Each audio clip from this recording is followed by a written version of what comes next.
Cuando empezó a jugar fútbol soñaba con hacer grandes cosas. Lo que te da Real Madrid no te da ningún otro equipo y te ayuda a crecer como persona, como futbolista. Estoy muy orgulloso y contento formar parte de este gran club, mejor en historia de fútbol. There are stories in football that go beyond trophies and goals. Stories that define the human spirit. The journey of Luka Modrić is not just about mastering the midfield, but surviving a war, rising from the ashes of tragedy and becoming a symbol of resilience, grace, and greatness. Luka Modric's childhood was not built on green pitches or grand academies, but amid the terrifying echoes of war. Born in 1985 in Zadar, Croatia, then part of Yugoslavia, his early life was shaped by the Croatian War of Independence. In 1991, when Luka was just 6, Serbian rebels executed his grandfather near their home and burned the family house to the ground. It was a moment that would change everything. Forced to flee, Luka and his family became refugees, moving from one hotel room to another in war-stricken Zadar. Bombs often fell nearby, and danger was constant. Yet even during those horrifying days, football offered Luka an escape. He kicked around a ball in hotel parking lots, using whatever space he could find. It wasn't just a game. It was survival, therapy, hope. These early years weren't a training ground of luxury, but they laid the foundation of his spirit, calm under chaos, tough under pressure, and driven by love for the game. Despite the instability, Luka's talent couldn't stay hidden. He started playing for local clubs in Zadar, and by 2001, at the age of 16, he was signed by Dinamo Zagreb, the most prestigious club in Croatia. But even then, nothing came easy.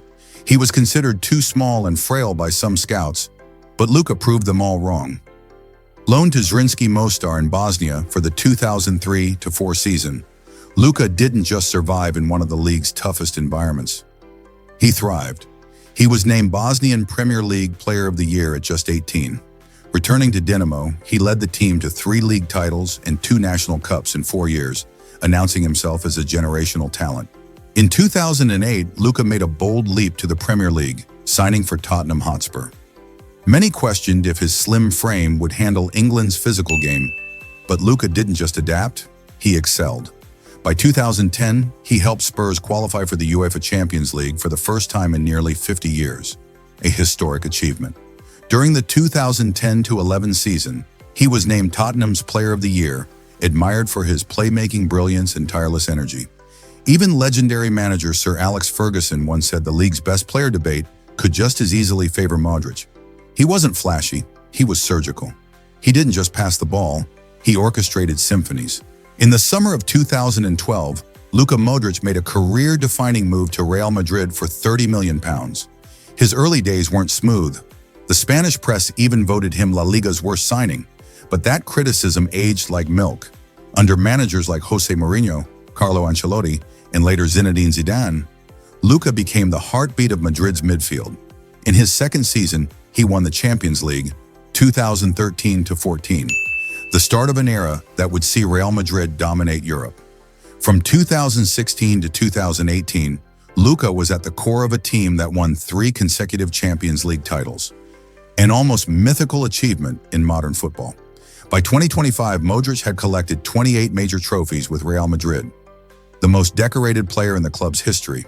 Among them, 6 UEFA Champions League titles, 4 La Liga championships, multiple Copa del Rey and Supercopa wins. Game after game, fans at the Santiago Bernabéu witnessed his long-range trivela shots, pinpoint passes, and an unmatched ability to control tempo. He didn't need pace, he had vision. He didn't need strength, he had intelligence. The year 2018 was the peak of Luka Modric's brilliance. After winning the Champions League with Real Madrid, he carried Croatia, a country of just 4 million, to the FIFA World Cup final in Russia. He didn't just play, he led, inspired, and orchestrated. Croatia fell short to France, but Modric's performances were so powerful, he was awarded the Golden Ball as the tournament's best player. Then, the unthinkable happened. For the first time in over a decade, someone broke the Lionel Messi-Cristiano Ronaldo monopoly. Luka Modric won the Ballon d'Or, the world's best player. He also collected the Best FIFA Men's Player Award and UEFA Men's Player of the Year. It wasn't about goals, assists, or marketing hype. It was about footballing soul. Modric's contribution to the Croatian national team goes far beyond 2018. From his debut in 2006, he represented Croatia in every major tournament through Euro 2024 and World Cups from 2006 to 2022. In Qatar 2022, at 37, he led Croatia to a third-place finish and won the bronze ball, showing the world that age couldn't dim his brilliance. With over 170 caps, he became Croatia's most capped player and was named Croatian Footballer of the Year 13 times between 2007 and 2024. A national icon, a true leader, a humble warrior.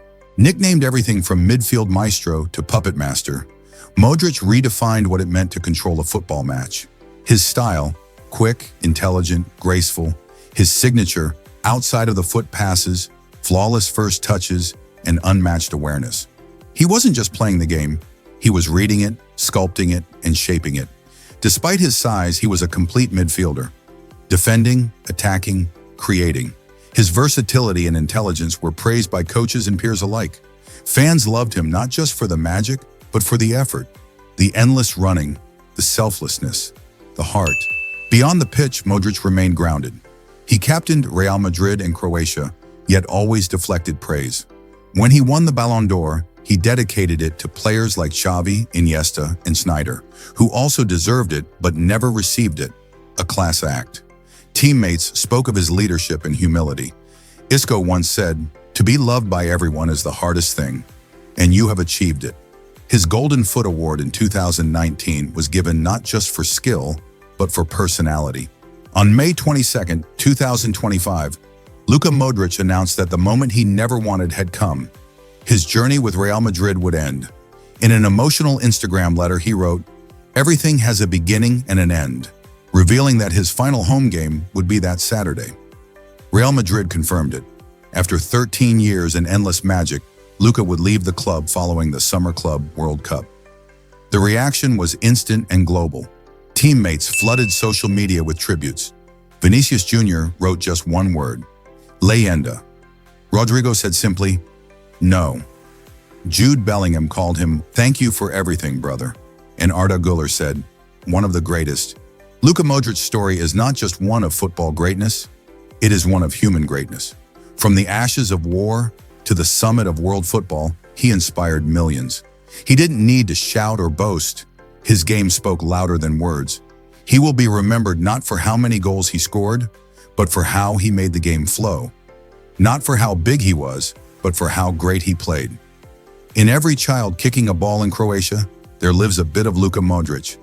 Legacy isn't what you leave in the record books. It's what you leave in people's hearts. Luka Modric left both.